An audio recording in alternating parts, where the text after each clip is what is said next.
So here's what we have basically, and what I'm also going to show you to start right off with is I really love the artwork behind the client, but I find it a little bit distracting from the text, at least to start off with. It's totally your preference if you want to keep it there or not, but for now what we're going to do is we're actually going to set the wallpaper to black, just so you guys can see a little bit better here. Okay, now what we're going to start off with is just going over what we have for windows that are open currently and why the setup is the way it is. Now we're going to start off with your map right here, your basic map. Now this basic map is just to show you where you are. It shows you room descriptions and such as that nature when you're in the outworld. Let me get to an outworld real quick here because I'm actually in a newbie zone to show you something. But here's what it looks like. This is what a basic telnet would almost look like. Now, I've talked to a lot of different people, and there's a lot of different ways you can customize this. Now, this is, like I said, this is very default. This is how it comes. This is how you can get used to it. I'm not saying it's wrong. I'm not saying it's the best. I'm saying it works and it's very efficient. Now, I'm going to actually remove a couple of things just to show you how a lot of telnet players or original players see the game. And then I'm going to actually restore it to the way it was to show you how this is a little bit better and it's a little bit easier to use. So for first off, this actually isn't in a lot of people's stuff. And to remove and add features, you'll either have a bar down here, or you can also right click anywhere that you're not on top of something, and you can go to your settings, features, and you can click on and off of things. So I'm going to remove my map window. What that'll do is it'll actually put my map window inside of the tab generic. So what I'll do is I'll just increase the size of this a little bit here. And now if I hit L, the look key, now you can see that it's inside of there. Now the difference is where it was on the top and it was static, it didn't really move around. Now when you move around, you notice how it gives you a different map. It refreshes that map every single time and what it sees every single time. This is how originally the game was played, minus of course this newbie channel and these tabs here. Everything was within this. It's how it was. It's great. It worked for years and it still works. It worked great.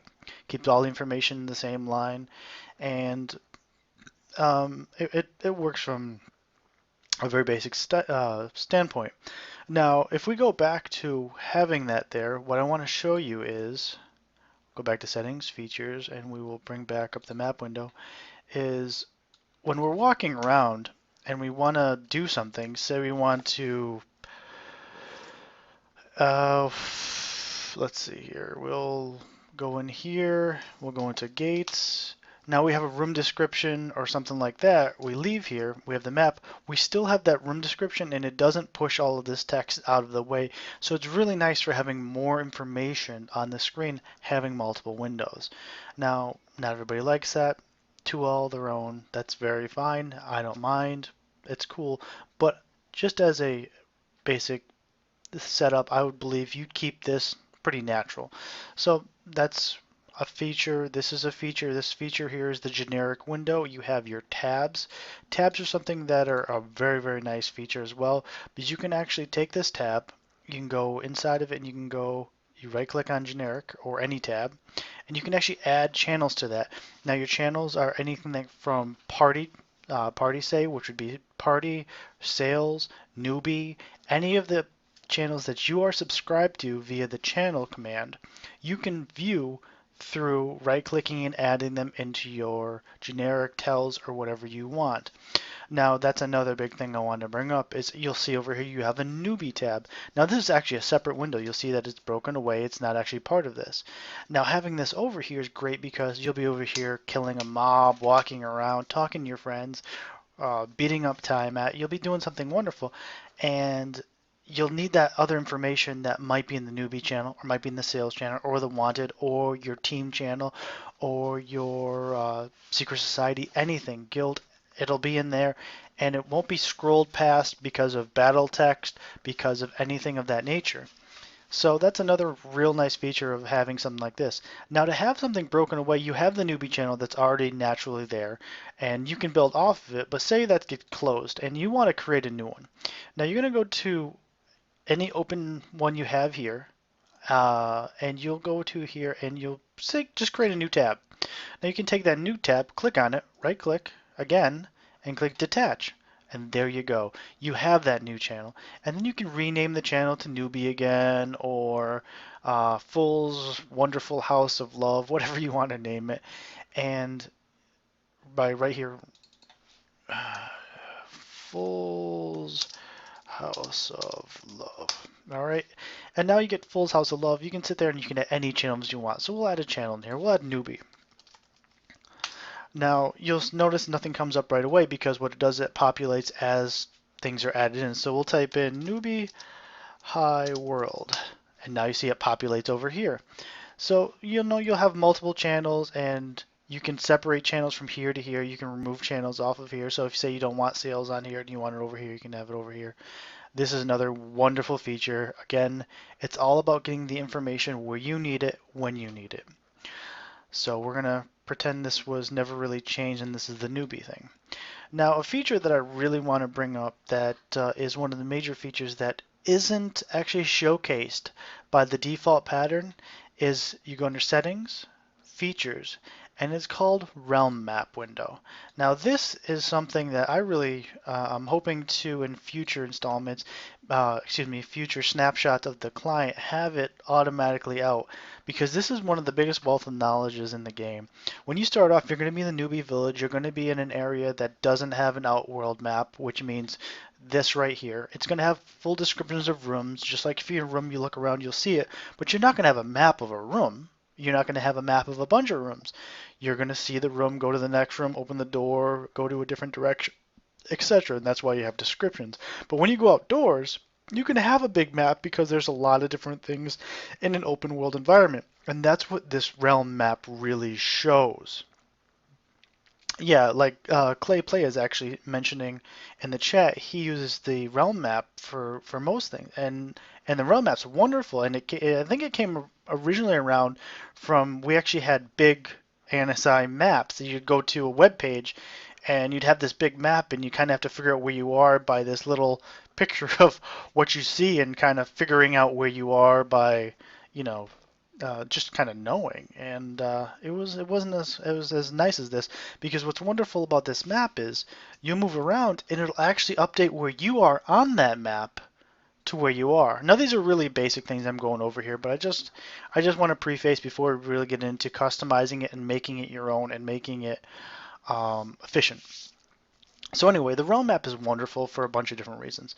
So you have where you are, and you can see what's around you, because you're like a level 15 or 10 or whenever you want to leave the newbie village, you're going to want to go to other places, but you're not going to want to walk through the ocean, because then you're going to drown or die to a sea monster or run out of food, or multiple things could happen to you. I don't think you'll starve to death, but still, you don't want to go in the ocean. And running around with, for example, the vision of my character, it's really easy to run into an ocean or a dock, or a animal or a person that's aggro, like up here. Oh, I just walked into a shark. Get myself killed or something like that. It's really easy. So with this, you can see primarily where you're going, plains, roads. You can find a road that's near you and use it so you're not using as much EP to travel and things of that nature. Another wonderful thing with the realm map is you're able to search for places. So say you want to join the Rangers Guild. I already have that typed in here, but you can we'll clear that. It'll give you a list of all the different places there is in the Bat realm. For the most part, there are a few hidden, but it gives you a vast majority, 99% of the places that you can go to. And you say you want to go to the Rangers Guild, so you type in Ranger or half of Ranger or just Range. And you notice it'll give you Ranger Quest Area, Ranger Deso, Fern, Lucy, and Roth. Those are different continents you can go out. So if you zoom out, you'll see all the different continents. Now, you're on a continent, you don't quite know what continent it is. One nice things about it is you can actually click a dungeon or a place or anything on the map that has a little question mark or a flag or anything of that nature, and it'll tell you where you are. Continent, Leonor. There you go. That's where you are. So you know you want to go to the Ranger one on Leonor. None of these say Leonor, but this one doesn't say anything. Click on that one. Click on the actual one. Oh, look, that's right on Leonor. Now you go, okay, where am I in relation to this? Just zoom out. Oh, there I am up there. So you know you go southwest to get to it.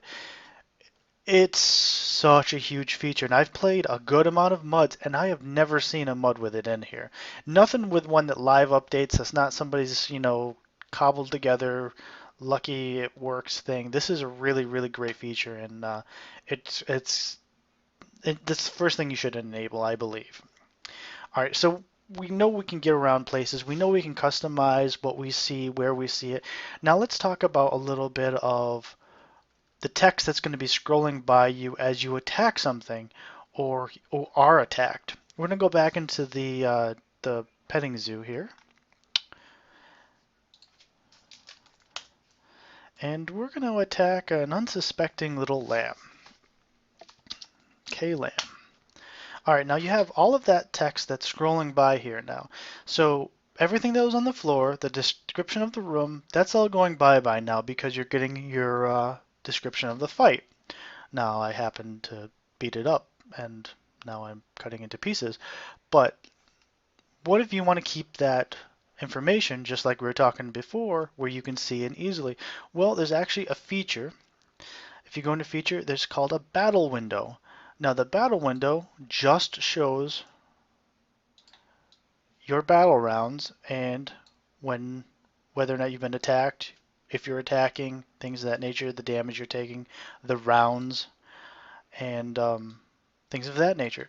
So if you go to a room, we'll just move out of the room for a second, and you come back into the room, you'll keep that information right here where it's easy, and we'll say we'll attack another lamb. Oh look, that information doesn't move because all of the battle rounds are staying down here. So you have what's going on here. The only reason that moved was because of the skill usage. But all of your information is still here. All of the information that you're using to talk to whoever here, say you have this your tells, your sales, you go, oh my God, I gotta sell this Zormer. We're killing Tiamat, but I gotta sell that 100k Zormer right now. Sorry guys, I gotta bounce. You only would know that because you got your sales channel up. It's information where you need it when you need it. And these are some of the greatest things that are really, really nice about the BatClient. There's a couple other features that are pretty neat that are right here on the forefront. You have this nice little portrait that shows you your HP, your SP, your EP, in little bar format.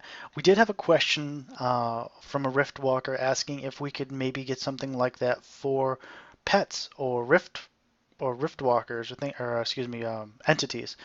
I'm not sure right now, but it might be something that we can bring up in a later time in a later stream. I believe would probably something that'd be a plugin or something of that nature, but that's something we can look at later on. Since look, it's right there. It can't be very hard to port it to animals and things of that nature. But this is just a basic portrait. If you get hit, the HP goes down. It's pretty close to real time. I think it is real time, but I find it to be you're better off watching your HP right here, and I just like doing that. But I'm telling that back in the day. So you have your HP, your spell points, and your EP, your endurance points. That's a nice little feature. You can put that anywhere you want. If you use it a lot, you can have it right in the forefront, right in the center. You can set it here. Your skill spell monitor is the only thing that I say right now is something that I don't really use a lot. It's okay. I don't find it to be 100% accurate all the time, so I just don't use it a lot.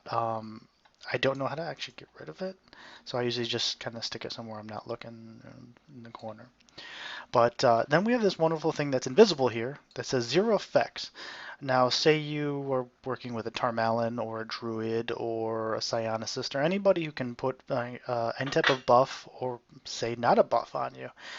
Those will come up in your effects for, I think, almost all of them right now. When they first started, there were a few that didn't pop up, but I think almost all come up now. And it'll tell you the duration that you have left for most, and it'll tell you the effects sometimes and the name of it. It's very helpful. I usually keep that right next to my player one. So you're going to try to make your screen semi-efficient here. Now, one of the things I want to bring up, we have all of these box is open now. We have all of this data. Now, can you guys read the text? Because I have a little trouble reading the text the way it is naturally. So one of the things that really helps me out was I actually went, you can right click on a tab, you can go down and click select font. Now when you go to select font, you can actually change the font size. Naturally, I believe it is around 10 or 11, somewhere like that. No, excuse me, it's naturally 12 because I set everything back. But I set it to 14. It makes everything a little bit larger. It's not going to show it directly until I change and do a couple of things, but it increases the font size, and you can increase it to any size you want. You can increase it as high as you want. Say you like it very large. I've seen some crazy big configurations on, some people can't see that well, and that sucks. So it's fully customizable. The only thing that sucks about it is you'll have to go to each screen that you have open and set them. And once you set them, it's all set. You take care of it, and it's no problem. But you go to each tab and just set those, and they'll be fine. When you're adventuring, this is just a side note that I want to bring up. When you're moving left or right, you can use the hotkeys that are built in. If you have a number pad, I don't have one on all of my keyboards because I use multiple sources. So when you're typing in east or E, you notice it disappears. One thing you can do, just a side note, is you can actually go down to your command line. This is what you're typing in. This is your command line.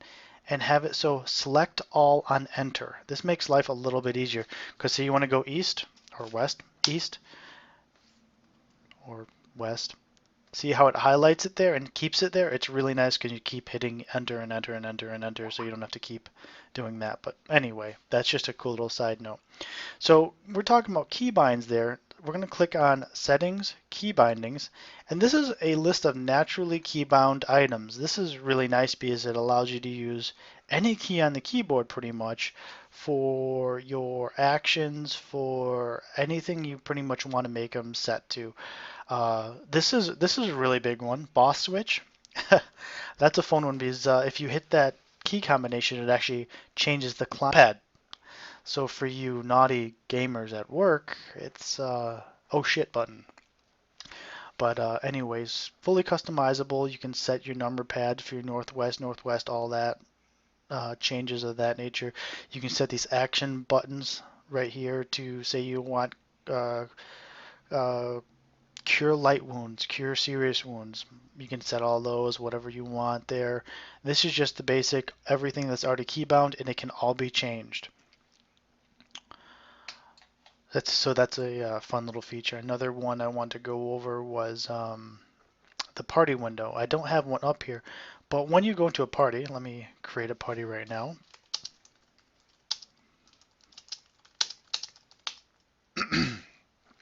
So I just created a party, and the party window pops up. This is another big, wonderful thing that was added in the last, when the BatClient was brought out. This party window allows you to see where you are. This is the front line, this is the middle, this is the last, these are your flanking sides. This allows you to see where you are, what the people's HP are with bars and all of those things. It's very, very, very useful. When I build my UI, I'll usually take and have it up here in the right corner or middle or somewhere like that. And I don't ever minimize it for the most part. I keep it up all the time. I'm not in a party all the time, but it's one of the most useful things because it allows you to see all this information. It tells you your EXP per minute, your current EXP, how long the party's been, when it was created. You can actually, if you're the party leader, drag your party around to different places in the party. It's really, really, really nice for that. It's one of the features that's really nice. But that one automatically pops up if you join a party, so it's not something you'll probably miss out on. But that's definitely a major feature. So look at, we have all of these different things up, all of the information that we need right at our fingertips when we need it. There's a lot more that you can get into with here. There's features galore. You have an action monitor. You can auto hide it. That's that, you've got your buff frame, which we talked about here. We've got your status monitor. You've got your battle window, which we talked about. Map window, we talked about. Realm map. Now, when we didn't talk about were the action buttons. I personally haven't used these till recently. Action buttons are kind of nice.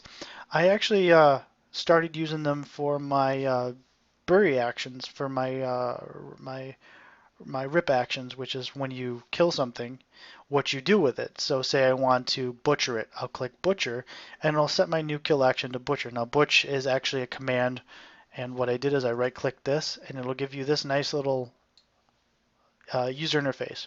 It'll allow you to name whatever you want to name the button, and it'll also allow you to set your action. So my rip action set butch. So I click save. Now I can either hit F1 on the keyboard, or I can just click it, and it does it.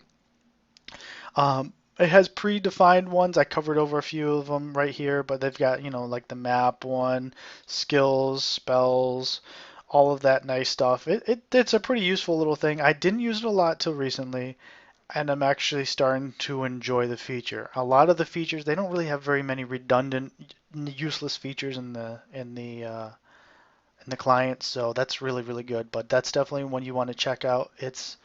You like it, you don't. It's totally up to you, because those are all, you can set all these to what they are and then hide it, and those will still do what they do from your key bindings, because these are technically your key bindings anyway. They're just a visual representation of your keyboard is all they really are. So it's nice. It's useful. It's nice. It's nice.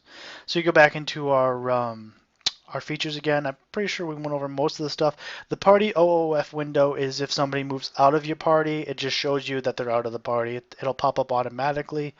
And this is also where you can make a new window as well, or news window. Sorry, that's something totally different. So we've gone over pretty much everything here. This is where you create a new window in case you close all of them out and you have to create a new one. Features, add window, and all of that. Okay, so we've gone over the basic things. Another one I'm going to bring up, but we're not going to bring into too much detail in here, is the trigger and script manager, or script editor. So the trigger manager, which you go right into your settings, trigger scripts, trigger manager. This is where you'll make all of your automated triggers or automated light triggers or things that you want to react to something that's happened in the game. So say I want it to light, oh, here's one right here. Awaken from a short rest, you feel slightly better. This is a trigger, put my blanket away, or put my bag away, my sleeping bag away. So what I did is I just created a small trigger. All this trigger does is, as soon as I wake up from a camping or sleep, it'll take my sleeping bag that I'm sleeping in and put it in my pack. But these little things, they make the game a little bit easier.